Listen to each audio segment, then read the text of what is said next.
Hi everyone, my name is Vince, and I've been worshiping at Ascension for about 2 years with you all. I was raised Catholic. I got First Communion, I got baptized, not in that order. I got confirmed. I did all the holy days of obligation like we were required to. I kept following my faith after high school, and then that led me to a Jesuit university where I spent like 4 years roughly, and admittedly my faith wasn't as well practiced there or as good as I'd like it to have been looking back on it, but I figured as long as I stayed to what I was raised to and keep going with there, I'd be okay. And then 2020 rolled around and that went all out the window.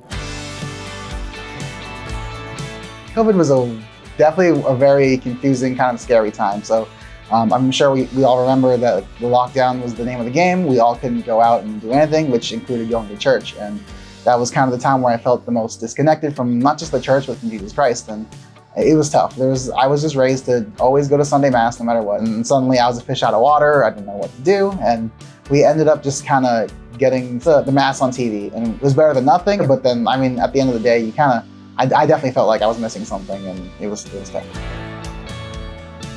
Coming to Ascension, it was a good time. My family was in need of a new parish, and when we arrived, it was fantastic because we found a warm, welcoming group of disciples.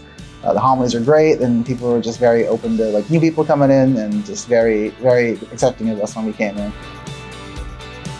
When I first heard Jumpstart, I think it was in a Mass, and I remember the tagline being oh, it's a place to recharge your spiritual batteries. And I figured that's just a cool tagline. I'll just kind of brush it off, and that's kind of where I left Jumpstart as in my head. I'm thinking it's just something the church is doing. And then I heard it advertised and spoken about more and more throughout the I think it was another month or so after that. And eventually they had a witness talk coming, and someone talked about how their faith improved and how they found a little bit of joy in their life. And I thought, that's kind of cool, okay. But at that point I was still really leaning just over the fence, but I hadn't completely crossed over it and everything, because I figured that I think I'd be fine just doing what I was doing before. I was fine staying essentially lukewarm and just kind of living the faith that I was raised in. I didn't have really a profound moment of oh, an angel came and told me go to Jumpstart. I literally was just sitting in my room on my phone, and I thought, what have I got to lose? So I signed up and gave it a go. My Jumpstart journey, it started out, I pulled into the parking lot. I was getting ready to walk into Hurley Hall, and I remember thinking, what am I doing here? I probably shouldn't be here. I am not qualified for this at all. And I remember meeting all my Jumpstart friends for the first time, and the second time, and then so on and so on. It was really great to kind of finally put names to faces in the church, so that way, instead of just kind of looking out in the pews on Sunday and just seeing a mass of people that oh, we're Christians, we're all worshiping together, this is great.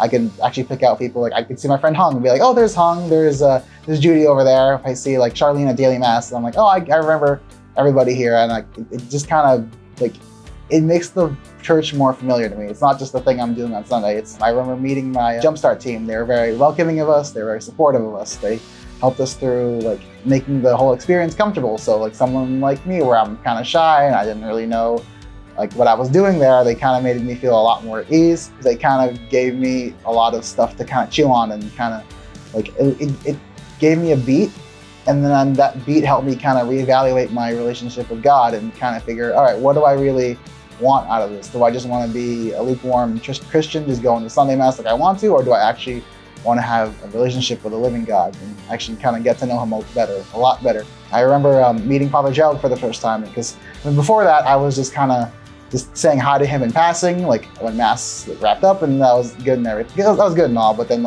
really introducing myself to him, talking with him, kind of just getting to know him on a more personal level. It was really good. He was very warm. He's very welcoming, and I don't really know a lot of pastors as an adult, so it was just a great way to see how a man of God could be and how they behave, and for that I'm really grateful. I'm also very grateful that he gave me the name of a barber in Maynard, so if I wanted to look like a man of God, I could definitely go to him and look like one. So what Jumpstart gave to me, and what I've carried after the program ended, was it gave me that sense of community, and that was the biggest thing I think was missing from me when I was watching just Mass on TV. To be honest, I don't think I could be happy going back to being lukewarm anymore.